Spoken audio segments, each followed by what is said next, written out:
Assalamualaikum warahmatullahi wabarakatuh. Perkenalkan, nama saya Muhammad Azril Chandra Firmansyah dengan NPM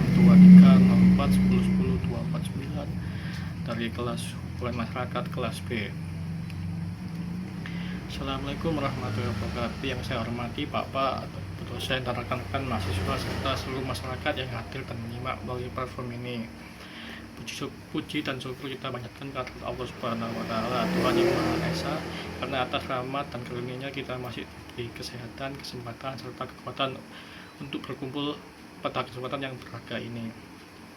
Hadirin yang saya hormati, pada kesempatan ini saya untuk menyampaikan pidato dengan tema pendidikan sebagai fondasi bangsa yang harus kita perbaiki. Tema ini bukan sekedar wacana akademik, melainkan persoalan nyata yang menentukan arah masa depan bangsa Indonesia.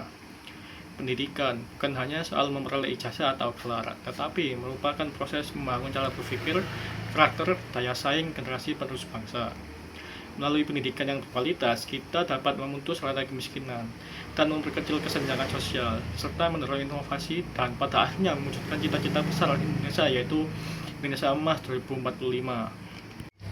Saudara-saudara sekalian, kita perlu jujur untuk mengakui bahwa kondisi pendidikan nasional saat ini masih menghadapi tantangan yang sangat serius.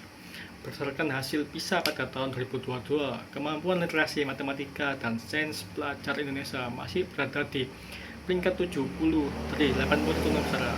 Angka ini bukan sekedar statistik, tetapi cerminan kualitas sumber daya manusia yang akan memimpin bangsa ini di masa depan.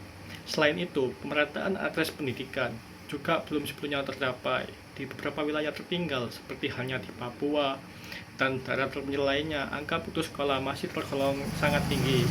Sementara di wilayah lain termasuk Jawa, kualitas guru dan fasilitas masih belum rata dan belum optimal. Pada pandemi COVID-19 kemarin juga menimbulkan dampak yang tidak kecil. Jutaan anak mengalami kehilangan pembelajaran, keterbatasan akses teknologi, serta penurunan motivasi belajar. Data ini menunjukkan sekitar 2 juta anak berada dalam kondisi berisiko kehilangan masa belajar yang sangat menentukan perkembangan mereka. Jika situasi ini dibiarkan tanpa penanganan yang serius, kita berisiko kehilangan satu generasi yang seharusnya menjadi generasi emas di masa depan. Namun justru tertinggal dalam persaingan global, terutama di era digital dan kecerdasan buatan ini. Hadirin yang berbahagia, menghadapi kondisi tersebut, kita tidak boleh berdiam diri. Dibutuhkan langkah yang nyata dan kerja bersama dari seluruh pemangku kepentingan.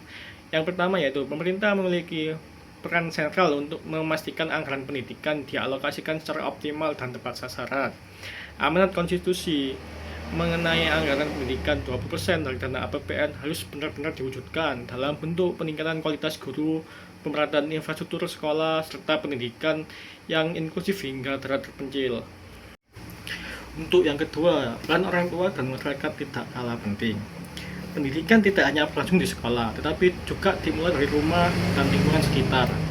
Budaya literasi di rumah, pendampingan belajar anak, serta dukungan terhadap program beasiswa dan kegiatan pendidikan masyarakat harus diperkuat. Dengan keterlibatan aktif ini, masyarakat pendidikan akan menjadi gerakan bersama, bukan hanya tanggung jawab dari pemerintah. Untuk yang ketiga, kita perlu mendorong inovasi dalam sistem pembelajaran. Pemanfaatan teknologi melalui pembelajaran vokasi serta penyesuaian kurikulum dengan kebutuhan dunia kerja harus terus dikembangkan. Anak-anak muda di Indonesia harus dibekali keterampilan yang relevan agar mampu bersaing dan beradaptasi di tengah revolusi 4.0 ini. Saudara-saudara yang saya banggakan, pendidikan adalah investasi jangka panjang yang hasilnya mungkin tidak langsung terlihat saat ini, tapi dampaknya menentukan masa depan bangsa kita. Mari kita bersatu memperbaiki sistem pendidikan ini. Dengan komitmen, kepedulian, dan tindakan nyata, dengan pendidikan yang berkualitas, kita tidak hanya mencetak generasi yang cerdas secara intelektual, tapi juga mandiri, berkarakter, dan berakhlak mulia. Akhir kata, semoga apa yang kita upayakan hari ini menjadi amal kebaikan dan membawa manfaat bagi generasi penerus Indonesia.